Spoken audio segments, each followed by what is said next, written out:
नमस्कार, मैं हूं नित्यानंद पाठक और आप देख रहे हैं Navbharat Times online. Indian Premier League का 22वां मुकाबला सनराइज हैदराबाद और किंग्स इलेवन पंजाब के बीच दुबई इंटरनेशनल क्रिकेट स्टेडियम में खेला जाएगा।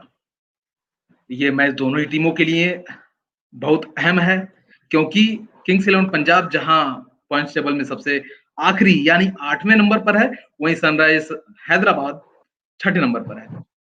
तो दोनों ही टीमें फॉर्म में हैं। हालाँकि ब कहीं न कहीं से अनलकी हैं और जो है कई मैचों में उनको जो है लक का साथ नहीं मिला और उन्हें हार झेलनी पड़ी।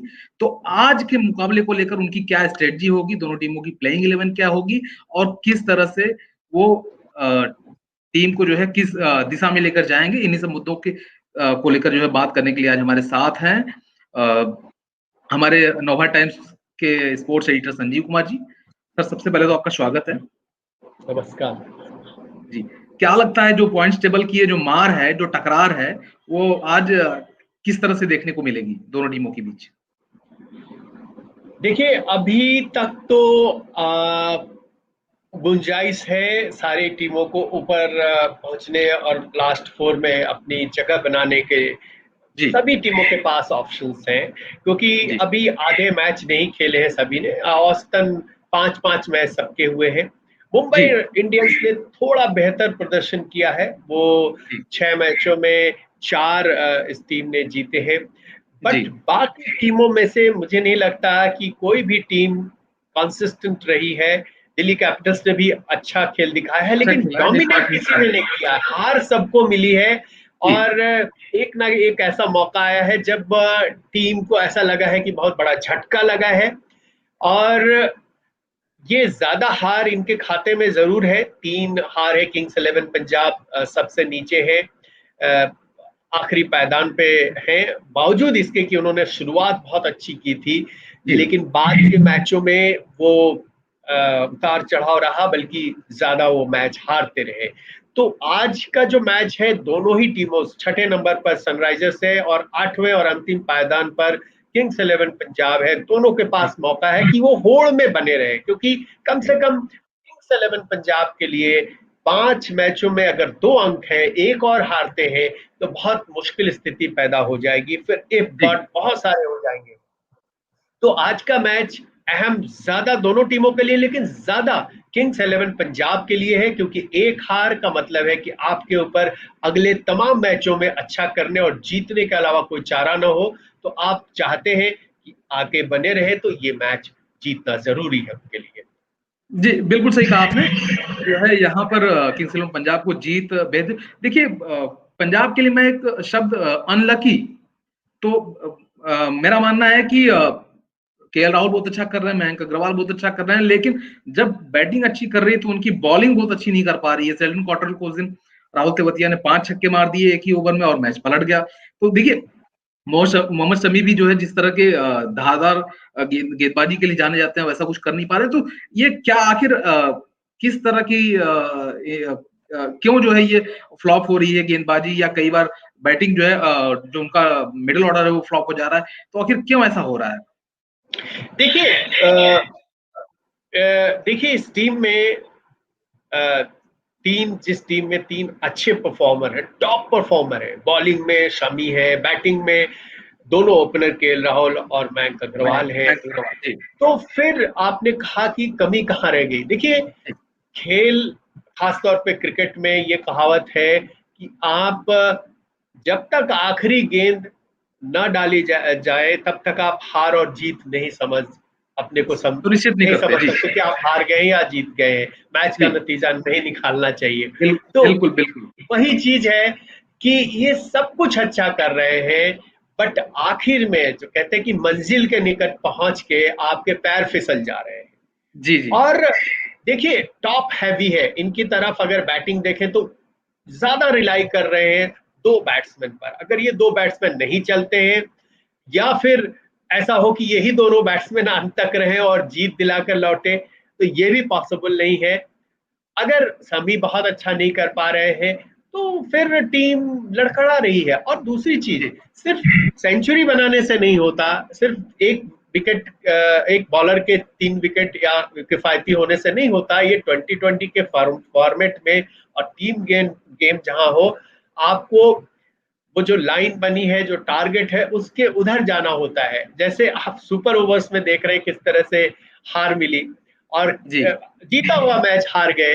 तो जी वही चीज है कि आपके पैर जो है मंजिल के निकट पहुंच रहे हैं और आपके पास परफॉर्मेंस की कमी है। आपको एक टीम, एक यूनिट के रूप में परफॉर्म करना होगा कि अगर टॉप 2 नहीं चले तो नंबर 3 और 4 उस चुनौती को लेने को तैयार है। अगर शमी का ऑफ डे है तो कॉट्रेल है। एक आधी मैच में रवि बिश्नोई ने अच्छा किया, रवि बिश्नोई वो जिम्मा ले। तो इस तरह की बातें हैं। तो जो जी। कहते हैं कि फिनिशिंग टच नहीं दे पा रहे हैं, यही इस टीम की कमी है। एक और सवाल है जो है, देखिए लगातार हार मिलती रही है।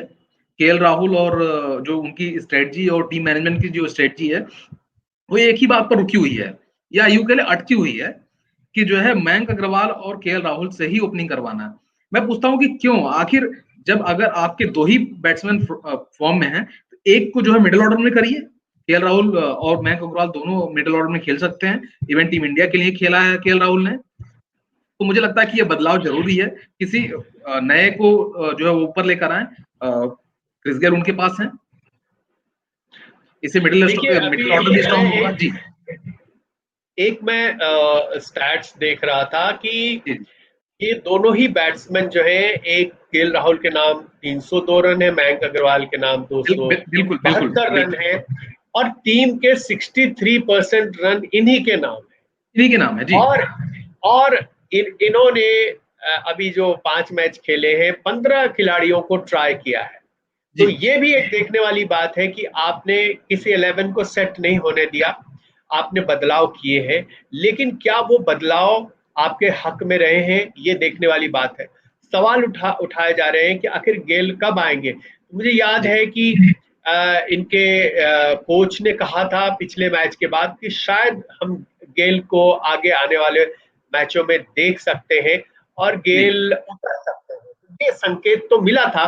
लेकिन फिर जी वही बात होगी, जैसा आपने कहा कि गेल जब आते हैं, गेल को लाया जाता है, तो फिर क्या केएल राहुल नीचे आएंगे, ये देखने वाली बात है। तो मुझे यही लग रहा है कि अगर गेल आते हैं तो चौथे 5वें नंबर पर तो नहीं खेलेंगे केएल राहुल, लेकिन मयंक अग्रवाल के साथ शायद गेल ओपन करे और नंबर 3 पर केएल राहुल बैटिंग करे। फिर ऐसी स्थिति में आपको निकोलस पूरन को बाहर रखना होगा। निकोलस पूरन लेकिन विकेट कीपर भी हैं। तो जी आपके सामने ये समस्या है कि विकेट कीपिंग कौन करे, राहुल करे तो वो जिम्मेदारी ले और पूरन को बाहर करे, क्योंकि गेल जब आएंगे तो वो एक विदेशी खिलाड़ी के बदले ही आएंगे। जी और और ग्लेन मैक्सवेल जो है, उनको भी बाहर बिठाया जा सकता है, क्योंकि Glenn Maxwell as an allrounder उनको रखा जाता है जी टीम में, या तो बॉलिंग से या तो बैटिंग से या फील्डिंग से वो अपना कमाल दिखाए। लेकिन उस तरह से इम्प्रेस नहीं कर पाए हैं ग्लेन मैक्सवेल। तो ये देखना होगा कि ग्लेन मैक्सवेल की जगह भी उनको खिलाया जाए। जी ऐसी स्थिति में एक बॉलिंग ऑप्शन जरूर कम होगा। क्रिस जी जॉर्डन को लेके आए थे पिछले मैच में, क्रिस जॉर्डन चले नहीं और बहुत उनकी पिटाई हुई। जैसा कि माना जाता था कि वो डेथ ओवर्स के अच्छे बॉलर हैं, बट उनकी बहुत पिटाई हुई थी। और इस बार भी संभव है, अगर वो खेलते हैं तो एक बार आपकी लय गड़बड़ाती है तो हो सकता है कि इस बार भी वो बहुत कुछ नहीं कर पाए। तो जिमी निशम एक उनके पास ऑप्शन है, तो उनको खिलाया जा सकता है। पिछली बार हरप्रीत बरार को ट्राई किया था एज एन स्पिनर वहां पर, लेकिन मुझे लगता है मुरुगन अश्विन का जो ऑप्शन है वो बेहतर है, तो उनको रखना चाहिए। कॉट्रेल ठीक है, आपने एक मैच में बहुत उनकी पिटाई हुई, बट उनके पास एक अलग तरह का वेरिएशन उनके पास है और जी उनको भी मुझे लग रहा है कि खिलाएंगे। तो ऐसी जी स्थिति में जो आप सवाल उठा रहे हैं कि क्या केएल राहुल नीचे आके बैटिंग नहीं कर सकते, बिल्कुल करना चाहिए। और गेल अगर आते हैं तो गेल और मयंक अग्रवाल ओपन करें और केएल राहुल फिर तीसरे नंबर पर आए।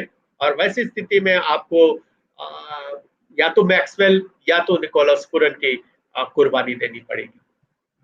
बिल्कुल बिल्कुल आपने सही कहा। और देखा जाए तो एक तरीके से आपने पूरी लाइनअप ही बता दी किंग्स इलेवन पंजाब की।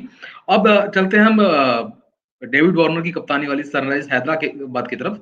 तो वहां पर सिर्फ जो बॉलिंग में थोड़ी सी दिक्कत हुई है भुवनेश्वर कुमार के चोटिल होने से, मुझे लगता है इसके अलावा कोई और दिक्कत तो नहीं नजर आ रही है सनराइजर्स हैदराबाद में। देखिए दिक्कत तो है, क्योंकि देखिए David Warner, Jonny Bairstow, Kane Williamson, Manish Pandey, इन्होंने स्कोर किया है। 4 बड़े प्लेयर हैं, चारों अगर स्कोर कर रहे हैं तो फिर इससे अच्छी बात कुछ नहीं होगी। बट वो कंसिस्टेंसी नहीं रही है, अगर किसी एक मैच में वो चले तो अगले मैच में फिर वो नहीं चले, तो जी इससे काम नहीं चलेगा। आपको इन चारों को चलना होगा। और फिर नीचे जो बैट्समैन आ रहे हैं, जैसे एक मैच में प्रियम गर्ग चले लेकिन बाकी मैचों में बहुत इंप्रेस नहीं कर पाए हैं, तो जी प्रियम गर्ग को भी तैयार रहना होगा कि जब भी उनको मौका मिले, चाहे वो 10 गेंद मिले या 20 गेंद मिले, वो उसका भरपूर फायदा उठाएं।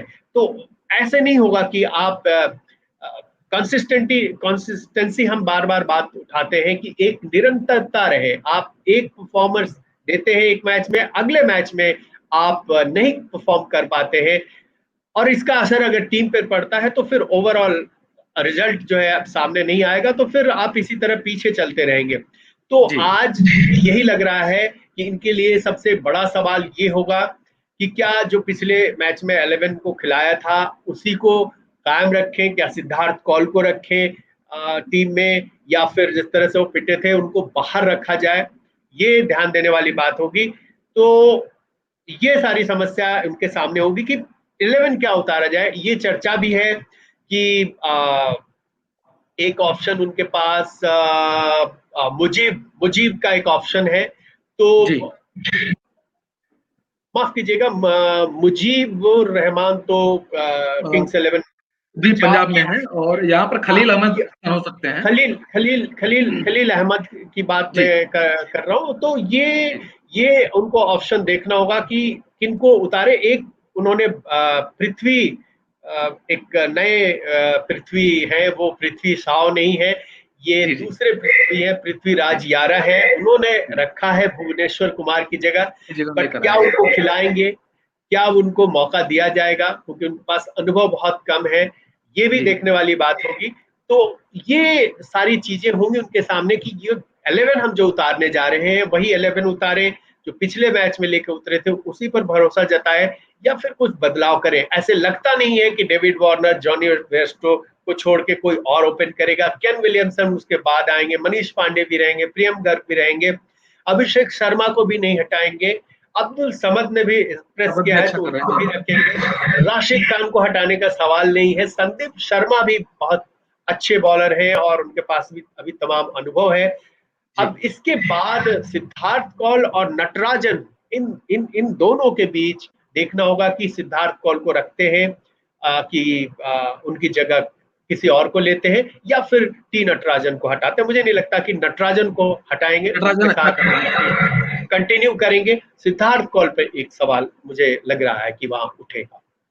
चलते चलते एक सवाल और आपसे लेते हैं कि दोनों टीमों की के एक्स मैन कौन होंगे आज, आज के मुकाबले को देखते हुए। जी देखिए अगर एक एक खिलाड़ी की बात करें तो दोनों ही टीमों की ओर से दोनों ही टीमों के कप्तान हो सकते हैं। जी David Warner as a captain, as a strategy बनाने की बात जहां करें, एज एन ओपनर अगर ये चल गए, चाहे वो लक्ष्य का पीछा कर रहे हो या पहले बैटिंग कर रहे हो, डेविड वार्नर का चलना आप हम सभी जानते हैं कि क्या कुछ मैच में जान फूंक देता है। और जहां भी बिल्कुल बिल्कुल। उसी तरह केएल राहुल है, केएल राहुल एक और अच्छी पारी खेले, अच्छी शुरुआत दिलाए। स्ट्रेटेजीज के मामले में उनसे सवाल उठ सकते हैं क्योंकि आप सही ढंग से अगर अपने रिसोर्सेज का इस्तेमाल नहीं करते हैं तो फिर आखिरकार कैप्टन पे ही सवाल उठता है। आप सब कुछ करने के बावजूद सबसे नीचे चल रहे हैं। तो ये केएल राहुल की कैप्टनसी और बैटिंग, ये दोनों कप्तानों में ही एक तरह से फाइट है कि किस तरह से वो बैटिंग करते हैं और किस तरह से स्ट्रेटेजी बनाते हैं, अपने रिसोर्सेज का इस्तेमाल करते हैं। तो बाकी कोई भी हो, मेरा मानना है कि एक्स फैक्टर तो यही दो कप्तान ही रहेंगे। बिल्कुल बिल्कुल। चलते चलते एक चीज और दर्शकों को बता दें जो है, डेविड वार्नर की जैसी आपने बात की कि जो है वो एक्समैन हो सकते हैं, तो उनके बारे में एक खास आंकड़ा है कि उन्होंने किंग्स इलेवन पंजाब के खिलाफ 819 रन बनाए हैं आईपीएल में। तो इससे अंदाजा लग सकता है कि जो है कितनी पसंदीदा टीम है उनकी। बिल्कुल तो बिल्कुल। खतरा जी है, हाँ। खतरे और की घंटी है केएल राहुल के बॉलर्स के लिए।